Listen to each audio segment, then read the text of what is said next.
తిరుమల తిరుపతి దేవస్థానంతోనే ప్రారంభం కావాలి ప్రక్షాళన.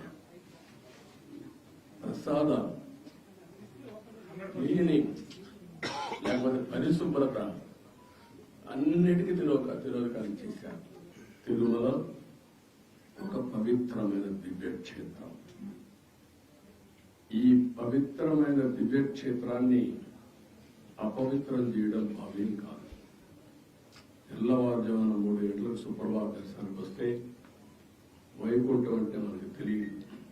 పుస్తకాలను చదువుతాం, వైకుంఠానికి పోవాలని కోరుకుంటాం చనిపోయిన తర్వాత.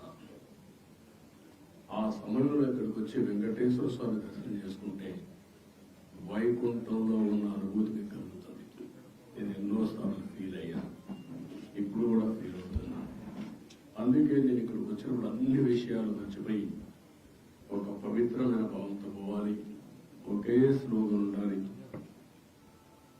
7 కొండల వాడ వెంకటరమణ గోవింద గోవింద తప్ప, ఓం నమో వెంకటేశాయ తప్ప వేరే స్లోగనే ఉండకూడదు, వేరే వ్యక్తి జ్ఞాపకం రాకూడదు.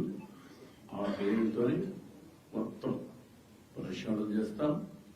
మళ్ళీ భారతదేశం కాకుండా ప్రపంచం మొత్తం అభినందించే విధంగా ఈ టీజీని తీర్చిదిద్దామని తెలియజేసుకుంటూ